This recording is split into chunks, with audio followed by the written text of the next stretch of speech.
Yo, what it do, peoples? It's your girl, Lady B Moore, and I'm back with the follow-up for my video. I believe this is part 9. In the last video, some of y'all didn't see it, some of y'all did, but y'all didn't really like it, so this is kind of the remake, and I'm going to clarify the difference between a nigger slave versus African Americans, black, and African.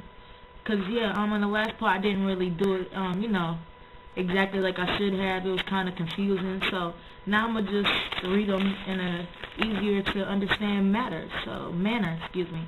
So yeah, here it goes. It says niggers, and slaves are confined to the ghetto and take their nigger mentality with them when they finally leave the ghetto. African Americans, blacks, and Africans see beyond physical confines. Niggers, and slaves believe manhood is sleeping around and impregnating different women.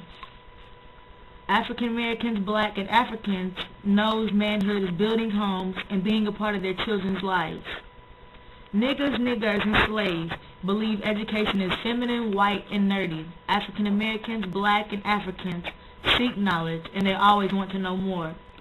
Niggers, and slaves are all about balling, flossing, and bling bling. African Americans, blacks, and Africans are all about truth, honor, and righteousness. Niggers, and slaves are misogynistic. They degrade and use women, and you mostly find domestic violence in these homes. African Americans, blacks, and Africans love, honor, respect, and protect their black queens and their children. Niggers, and slaves are stuck in the streets because they lack the nourishment at home. African Americans, black, and Africans stay out of the streets because they themselves provide nourishment. Niggers, and slaves see religion as a gangbang. African Americans, black, and Africans respect others' religion and believe that everyone should have faith no matter what it's in. Niggers, and slaves love white women and sisters who look like them. African Americans, black, and Africans love their black queens and in no way degrade or belittle them. Niggers, and slaves avoid work. They seek rap or sport careers or sell drugs. African Americans, black, or Africans work hard to uplift their family. Basically, they work. Niggers, and slaves suffer from self-hatred. African Americans, black, and Africans love themselves and seek to find out who they really are. And then it goes on to say again how the desire for white women started during slavery because white women were held on a pedestal with a golden spoon in their mouth while black women were kicked down, used, and treated like mules. So yeah, those are the differences between niggers, slaves versus African Americans, black, and Africans. And I'm going to just quote him. He said, "Thinks without works is dead." And like I just said, what I talked about on here to y'all, I don't just talk about it, I live it in my real life. Whether y'all believe it or not, because I'm pretty sure some of y'all don't. And he went on to talk about the same divisions that white slave masters gave us are the same divisions we are starting to give ourselves. He said the light skin with long hair think they are better than the dark skin. And one thing I want to say about that is if people don't already know, light skin with long hair and light eyes is so common. Like, that's not even nothing spectacular. Like, when I see a person with light skin, who's light skin with long hair and light eyes, I'm like, well, you know, that's a lot of light skin people, you know what I'm saying? But when you see somebody who's dark with light eyes and stuff like that, it's like it draws you draw your attention to them. Like, you pay more attention to them because that's something that's unique. But when you see when you see a light skinned person with light eyes and all that, like, that's common. So I mean, do something new. Y'all think just because I light skin y'all cute? I've seen plenty of ugly light skinned people in my day. I mean, like I said, you could be white and ugly, black and ugly, Mexican ugly. There's ugly people in every race. There's ugly people in every skin color category. There's ugly people everywhere. There's pretty people everywhere. I've seen pretty dark people, pretty light-skinned people. You know what I'm saying? You can't just base all and say, oh, all light-skinned people are cute. That's so not right. So not right. But anyways, so back in the day, the divisions, there were divisions on the plantations. Hence the name House Negro, because the light-skinned people were kept in the house and the dark-skinned people had to work in the field. Hence the name Field Negro. He also went to explain to us that about some of our nursery rhymes that we were taught when we were little. Two specifically that I remember were was 1 little, 2 little, 3 little Indians He said it's one little, two little, three little niggers, and he said it's originally by Agatha Christie. So if y'all didn't know that, then now y'all know. And another FYI is, you know that little song by Gibbs, Do Your Chain Hang Low, you know, eeny, meeny, miny, mo, all that crap. He said it used to be eeny, meeny, miny, mo, catch a nigga by his toe. So like when we used to play hide and seek, we did used to say stuff like that, but like again, I didn't know that it came from that, and you won't ever see me singing that song again or teaching my children that nursery rhyme, not ever, teaching any children that nursery rhyme. But yeah, he also said if you're gonna be a nigga, don't get mad when whites call you that. Another quote that I'm gonna quote, I don't know who it's by, it's unknown. It says they want a country full of immoral, over-medicated, overworked, underpaid, and uninformed Americans that cannot discern truth from lies. They're probably, I think that came from The Matrix. Like it's in the back of my head that it came from a video entitled The Matrix, but I don't know for sure. And I'm gonna tell y'all African proverb right now, and it says, "It's bad not knowing, but it's worse not wanting to know." So all those who say that education is like a white thing and they don't want to learn about them true selves and stuff like that, the African proverb is, it's bad not knowing, but it's even worse not wanting to know. So yeah, and the thing I want to discuss from class that I never got to finish is called The Parable of Ups and Downs by Dr. Robert Terry. And you can think of ups and downs as in like gender, race, or class. If you're thinking of it as race, then an up is a white, a down is a black. If you're thinking of it as gender, then a man is a up, a woman is a down. And if you're thinking of it as class, rich is up and poor is down. So here it is again, The Parables of Ups and Downs by Dr. Robert Terry. What makes an up and a down is that an up can do more to a down than a down can do to a up. That's what keeps an up and a down down. The ups tend to talk to each other and study the downs, asking the down about what's up or what's coming down for that matter. The downs spend a lot of time taking the ups out to lunch, to dinner, to explain their downers. The ups listen attentively, often in amazement about the experiences of being a down. They contrast one's down's experience with another down's experience, and at times don't worry too much about what the downs are up to, because the downs never get together. If they did, the ups would have to shape up. So I mean, like I said, if we think of this as, you know, race, it's like they contrast one black's experience with another black's experience, and at times don't worry too much about what the blacks are up to, because the blacks never get together. If they did, the whites would have to shape up. I mean, that's really true, so just think about that. Anyway, to finish, after a while, the downs, weary of talking to the ups, they tire of explaining and justifying their downness. They think, if I have to explain my downness one more time, I'll throw up. And so they form a process which they call networking and support groups. This act makes the ups nervous, it does. 3 ups together is a board meeting. 3 downs, pre-revolutionary activity. That's true. And let me read it again in classifying it as race. 3 whites together is a board meeting. 3 blacks together is pre-revolutionary activity. Some ups hire downs, dress them up, send them down to see what the downs are up to. We sometimes call this personnel and affirmative action. This creates a serious problem for the down who is dressed up with no sure place to go. That down doesn't know whether he or she is up or down. That's why downs in the middle often burn out. Sometimes what the ups do to smarten up is to ask the downs to come in to a program one at a time to explain their downness. The ups call this human relations training. Of course, the ups never have to explain their upness. That's why they're ups rather than downs.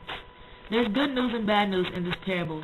The good news is we're all both ups and downs. There's no such thing as a perfect up or a perfect down. The bad news is that when we're up, it often makes us stupid. We call that dumb upness. It's not because ups are not smart. It's that ups don't have to pay attention to downs the way downs have to pay attention to ups. Downs always have to figure out what ups are up to. The only time ups worry about down is when downs get uppity, at which time they're put down by the ups. Okay, let's classify this in terms of race again. The only time whites worry about blacks is when blacks get uppity. At that time, they're put down by the whites. True. The ups' perception is that downs are overly sensitive. They have an attitude problem. And let me refer to that again in race. The whites' perception is that the blacks are overly sensitive, that they have an attitude problem. It is never understood that the ups are underly sensitive and have attitude problems. And to put that in a race, it is never understood that whites are underly sensitive and have attitude problems. I used to think that when downs became ups, they would carry over their insight from their downness to their upness. Not so. Smart down, dumb up. And I'm going to put that last sentence in race category just to let y'all really know what it means. Y'all probably confused from this, but all you got to do is probably replay this video maybe twice or 3 times and you'll get it. I wish I could like post it all on here because I got this from my class. I wish I could like post it all on here for y'all, but I don't think I'll be able to. YouTube doesn't let me put that much stuff on there. But again, I'm going to read the last sentence. I used to think that when blacks became white, no, can't say that. I used to think that when blacks became ups, they would carry over their insight from their downness to their upness. Not so. Smart down, dumb up. So yeah, I just basically finished that little parable. And like I said, if I didn't get it from the first time, just kind of review this video, play it from the beginning, and try to understand where it's coming from. Because like at first I didn't get it either. That's only when the teacher was reading it, but when she handed us our own copy and I got to read it for myself, that's when I started to understand it. And just in case it's online, it's called The Parable of Ups and Downs by Dr. Robert Terry. So yeah. And again, I have something else to read for y'all. It's actually email, so y'all might hear a lot of clicking. And it's from somebody that goes to my college. She knows what I do when she sent me this message. It says, "Black people, please read and heed. The sad thing about this article is that the essence of it is true. The truth hurts. I just hope this sets more black people in motion towards making real progress. Chris Rock, a black comedian, even joked that blacks don't read. Help prove them wrong. Read and pass on." Please note, for those who have heard of it, this is an article D. Lee was reading this morning on a New York radio station. For those of you who didn't hear it, this is very deep. This is a heavy piece, and a Caucasian wrote it. D. Lee, CFP, Harvard Financial Educators. Okay, and D. Lee says, "They are still our slaves. We can continue to reap profits from the blacks without the effort of physical slavery. Look at the current methods of containment that they use on themselves. Ignorance, greed, and selfishness. Their ignorance is the primary weapon of containment. A great man once said, the best way to hide something from black people is to put it in a book. We now live in the information age. They have gained the opportunity to read any book on any subject through the efforts of their fight for freedom, yet they refuse to read. There are numerous books readily available at Borders, Barnes & Noble, and Amazon.com, not to mention their own black bookstores that provide solid blueprints to reach economic equality, which should have been their fight all along. But few read consistently, if at all. Greed is another powerful weapon of containment. Blacks, since the abolition of slavery, have had large amounts of money at their disposal. Last year, they spent $10 billion during Christmas out of their $450 billion in total yearly income, 2.22%. Any of us can use them as our target market. For any business venture we care to dream up, no matter how outlandish, they will buy into it. Being primarily a consumer people, they function totally by greed. They continually want more with little thought for saving or investing. They would rather buy some new sneaker than invest in starting a business. Some even neglect their children to have the latest Tommy or Fubu, and they still think that having a Mercedes and a big house gives them status or that they have achieved their dream. They are fools. The vast majority of their people are still in poverty because their greed holds them back from collectively making better communities. With the help of BT and the rest of their black media that often broadcast destructive images into their own homes, we will continue to see huge profits like those of Tommy and Nike. Tommy Hilfiger has even jeered them, saying he doesn't want their money, and look at how these fools spend more money with him than ever before. They'll continue to show off to each other while we build solid communities with the profits from our businesses that we market to them. Selfishness, ingrained in their minds through slavery, is one of the major ways we can continue to contain them. One of their own, W.E.B. Du Bois, said that there was an innate division in their culture, a talented tenth he called it. He was correct in his deduction that there are segments of their culture that has achieved some form of success. However, that segment missed the fullness of his work. They didn't read that the talented tenth was then responsible to aid the non-talented 90% in achieving a better life. Instead, that segment has created another class, a bumpy class that looks down on their people or aids them in condescending manner. they will never achieve what we have. Their selfishness does not allow them to be able to work together on any project or endeavor of any subject or substance. When they do get together, their selfishness lets their egos get in the way of their goal. The so-called help organizations seem to only want to promote their name without making any real change in their community. They are content to sit in conferences and conventions in our hotels and talk about what they will do, while they award plaques to the best speakers, not to the best doers. Is there no end to their selfishness? They steadfastly refuse to see that together each achieves more as a team. They do not understand that they are no better than each other because of what they own. As a matter of fact, most of these buppies are but 1 or 2 paychecks away from being in poverty, all of which is under the control of our pens in our offices and our rooms. Yes, we will continue to contain them as long as they refuse to read, continue to buy anything they want, and keep thinking that they are helping their communities by paying dues to organizations which do little other than hold lavish conventions in our hotels. By the way, don't worry about any of them reading this letter. Remember, they don't read. And it says, prove them wrong, pass this on after reading it. Then it says some more crap. Don't worry about it. But yeah, like, that stuff, what they're saying, the truth hurts. Like, I hope y'all got a feel of what I was saying in that. If y'all didn't, like I said, rewind the video and play it again. Because, like, some of that stuff is serious. It's just so serious. So, yeah, I guess I'm going to end for now. And, I'm looking at myself. I like my hair today. I just did it last night. Y'all want to see? That's what I said I like about us as black people. We can do our hair. You see, trying to get so much better with my twisties. I crossed over, and all I did to get these crinklies was I braided my hair and just took it out. And yeah, I've been doing this since I was about in 8th and 9th grade. So yeah, and if you ever want to see how to do natural hairstyles or anything like that, holler at your girl Nigger Face. I think it's Najahface.